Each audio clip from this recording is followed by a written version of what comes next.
আমি আজ আপনাদের সঙ্গে শেয়ার করব আলু মটরশুঁটির সবজি। এটা লুচি, রুটি কিংবা পরোটার সঙ্গে অসম্ভব সুন্দর লাগে খেতে। এটা ভীষণই ইজি একটা রেসিপি। আর এই রেসিপিটি আমি কিভাবে বানাই চলুন দেখে নেওয়া যাক তাহলে। নমস্কার, আপনাদের সবাইকে অস্মিতাস কিচেনে স্বাগত। আপনারা সবাই কেমন আছেন?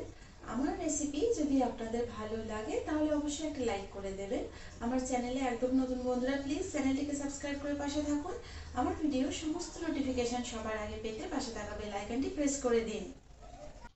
2 কাপ মটরশুঁটি নিয়েছি। দুটো বড় সাইজের আলুকে ছোট ছোট টুকরো করে কেটে নিয়েছি। মটরশুঁটিগুলো খোসা ছাড়িয়ে রেখেছি। অন্যদিকে গ্যাস ওভেনে একটা কড়াই বসিয়ে এর মধ্যে দিয়ে দিলাম সর্ষের তেল 2 টেবিল স্পুন।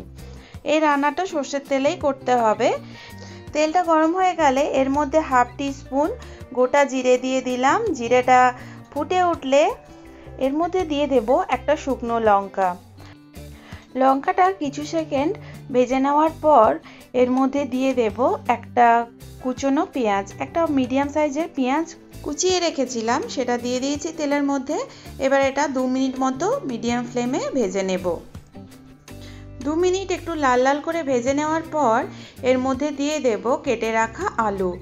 আলুগুলো কেটে ধুয়ে পরিষ্কার করে রেখেছিলাম। এবার এটাকে মিডিয়াম ফ্লেমে একদম গোল্ডেন ব্রাউন করে ভাজতে হবে। আলুগুলো গোল্ডেন ব্রাউন করে ভাজার পর এর মধ্যে মটরশুঁটিটা দিয়ে দিলাম। এবার মটরশুঁটি আলু একটু নেড়ে চেড়ে নিয়ে এর মধ্যে হাফ টি স্পুন হলুদ গুঁড়ো দিলাম। সুন্দর কালারের জন্য সামান্য একটু কাশ্মীরি লঙ্কার গুঁড়ো দিয়ে দিলাম।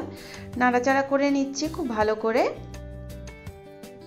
এই আলু মটরশুঁটি সবজিতে সামান্য একটু ম্যাগি মশলা দিয়ে দেখবেন, এর টেস্ট কিন্তু অসাধারণ আসে। আমি এর মধ্যে ম্যাগি মশলা অ্যাড করে দিলাম। আমি যেভাবে বানাচ্ছি আপনারা বাড়িতে ঠিক এইভাবে বানিয়ে দেখবেন, এর টেস্ট কিন্তু অসাধারণ আসে। ম্যাগি মশলাটা সবজির সঙ্গে মিক্স করার পর এর মধ্যে একটা টুকরো করে রাখা টমেটো আর পরিমাণ মতো নুন দিয়ে দিচ্ছি। আপনারা চাইলে কিন্তু সামান্য একটু চিনিও অ্যাড করতে পারেন এর মধ্যে, এতে করে টেস্টটা আরও ভালো আসে। আমি এখানে চিনি দিচ্ছি না। এবার এর মধ্যে দিয়ে দেব 1 কাপ জল। জলটা দিয়ে আমি মিশিয়ে নিচ্ছি আবারও খুব ভালো করে। এবার ঢাকা দিয়ে 5 মিনিটের জন্য সেদ্ধ হতে দেব। ঢাকা খুলে নিচ্ছি। 5 মিনিট হয়ে গেছে। গ্যাসের ফ্লেম অফ করে দিলাম। সার্ভ করার জন্য একদম রেডি হয়ে গেল আলু মটরশুঁটির সবজি। আপনারা বাড়িতে এভাবে বানিয়ে দেখবেন, আশা করছি ভীষণ ভালো লাগবে। আর আমার রেসিপিটি কেমন লাগলো আমাকে অবশ্যই জানাবেন।